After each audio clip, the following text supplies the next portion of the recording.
You know that feeling when you grab your morning coffee thinking it's about to fire up your engine for the day? That it's giving you a genuine burst of energy? Well, what if I told you that whole idea is kind of a clever illusion? Today, we're going to pull back the curtain on the big secret behind your daily caffeine fix. Oh yeah, we've all been there, right? That 2 p.m. slump hits, or maybe you're just dragging yourself out of bed, and this exact thought pops into your head. It's like the go-to mantra for pretty much everyone. We reach for that cup thinking it's a little dose of liquid energy. And right here, this is where we flip the whole script. This one question changes everything we think we know about our favorite drink. Because the truth is, coffee isn't fuel. It's more like a magician, performing a really convincing trick on your brain. Okay, so to really get how this trick works, we need a simple analogy. I want you to imagine your brain is a giant, busy parking lot. Trust me, this little mental picture is going to make all the complicated science behind feeling tired super clear. All right, so first, let's meet the main player in our story, a molecule called adenosine. Think of it as the tiredness molecule. Your body starts making this stuff the second you wake up, and it keeps making it all day long. The more adenosine you have floating around, the sleepier you feel. It's pretty much that simple. So let's see this in action in our brain's parking lot. As you go about your day, working, thinking, moving, you're using energy. And every time you do, your body produces these little adenosine cars. These cars then drive up to your brain's parking lot and they start to park in the open spots. Once enough of those spots are full, a signal gets sent out that says, hey, lot's getting full, time to shut things down for the night, and that's when you feel tired. And now, let's bring in the star of our show, caffeine. And, well, we call it the great imposter for a really good reason. It's basically a brilliant con artist on a molecular level. So here's the trick. On one side, you've got your adenosine cars. They're the real deal, the genuine signal that you're getting tired. But on the other side, you've got caffeine molecules, which are kind of like car-shaped balloons. They look just similar enough to fit into the parking spaces, but they're not real. They're fakes. All they do is block the spot. And this is the absolute key to everything.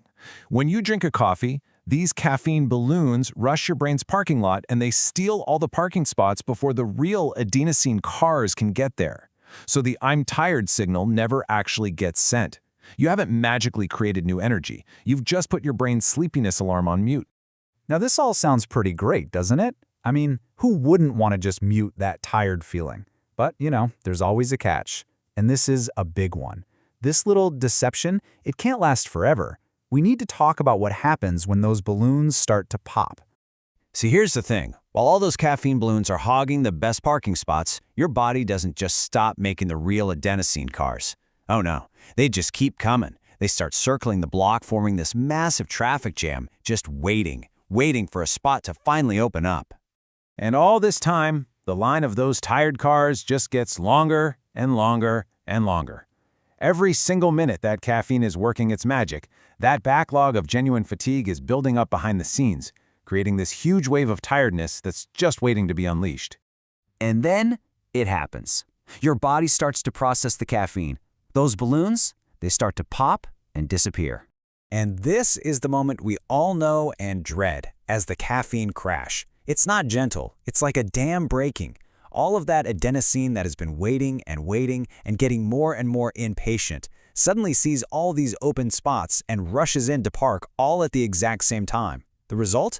You go from feeling fine to feeling overwhelmingly exhausted in what feels like a split second. So now that we've seen this whole drama play out, from the sneaky imposter to the inevitable crash, let's just take a step back. It's time to maybe reconsider what that cup of coffee is really doing. So let's just recap the big takeaways. Nice and simple. Coffee does not create energy. Period. Caffeine is a blocker, not a fuel source. All it's really doing is delaying the inevitable feeling of being tired. And that awful crash? That's just reality hitting you like a ton of bricks, as your brain finally gets the memo about how exhausted you actually are. Now look, this isn't to say coffee is evil or anything like that. It's just about understanding what's actually happening under the hood. Knowing that it's a blocker, not a booster, might just change how and when you decide to use it. It's a tool, and now you know exactly how that tool works. So there you have it, the science behind the great caffeine deception. If this little explainer helped you see your daily coffee in a new light, do us a favor and hit that like button and subscribe for more. And hey, we'd love to know, what's another topic you want us to break down like this? Drop your ideas in the comments below. Thanks for hanging out with us.